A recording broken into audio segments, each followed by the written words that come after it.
ngelawan males kan pasti kan ya? Iya pasti ngelawan males gitu. Terus kayak melawan rasa capek ya, merasa apalagi ngantuk kan gitu. Itu sih.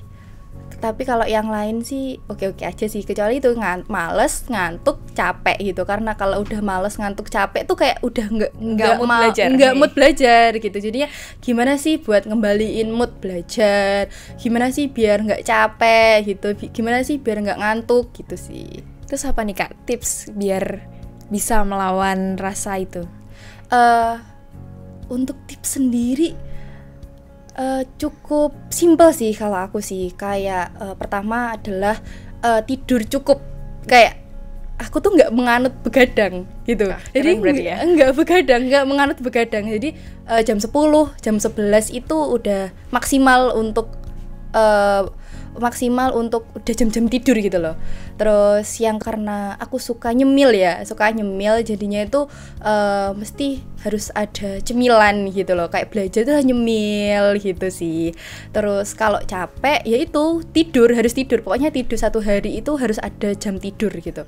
Kayak jangan sampai kayak diterusin nggak tidur karena mesti capeknya itu akhirnya nggak mood untuk belajar gitu. Ngaruh ke mood juga ya? Iya, ngaruh ke mood juga gitu. Terus buat naikin moodnya biar semangat belajar bisa sambil nyemil juga. Betul, nyemil sih. Kalau untuk perlombaan yang di sekarang ini, di masa kuliah ini, udah pernah menang di mana aja Kak kira-kira?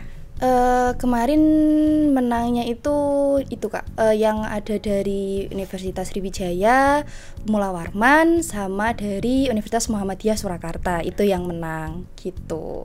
Juara paling berkesan itu waktu di mana?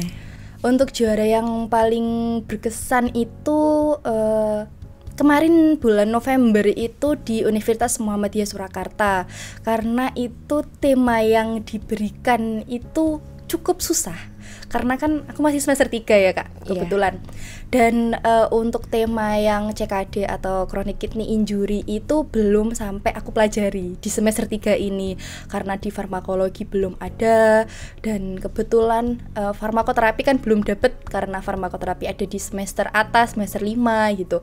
Nah itu yang paling berkesan karena itu cukup susah, sampai nangis-nangis kayak aduh ini aku bisa nggak ya, ini bisa nggak ya gitu. Karena itu cukup susah. Dan itu yang paling memorable itu adalah pada saat analisis resep itu kita itu cuma dikasih waktu 5 menit.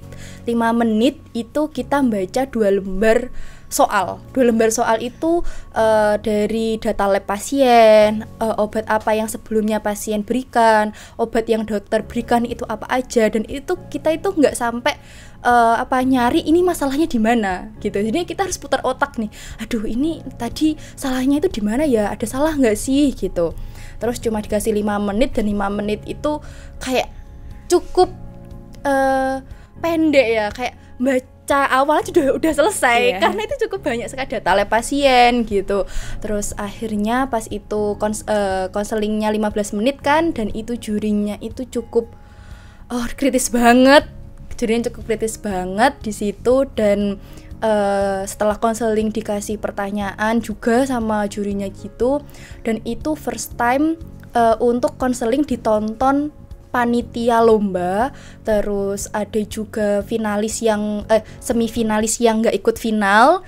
Terus ada dosen yang menemani pada saat lomba juga nonton. Jadi itu sekitar 60 orang nonton aku konseling. Berarti audiennya banyak waktu. Iya, audiennya biasanya tuh enggak kan, tertutup ya biasanya. Dan itu tuh pas dikasih tahu, oh nanti finalisnya di ruang terbuka ya gitu. Aduh, kok di ruang terbuka gitu. Aduh, nanti kalau aku salah gimana ya gitu.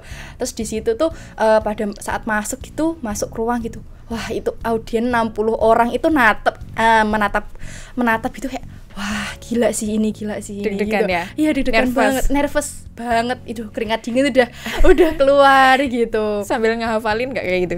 Kan pasti lagi ada banyak pikiran itu. Iya sih, kayak karena sering ikut lomba ya, jadinya tuh kayak pertanyaan tuh muncul sendiri gitu loh. Pertanyaan tuh muncul, oh setelah ini gitu. Dan pasiennya itu cukup banyak keluhan gitu loh gitu. Terus akhirnya itu sih yang paling memorable. Dan di situ saingannya cukup kuat, dan bisa di tengah-tengah mereka gitu loh. Aku tuh bisa juara di tengah-tengah mereka yang sangat keren-keren ini gitu loh. Gitu sih. Berarti kakaknya juga keren dong pastinya.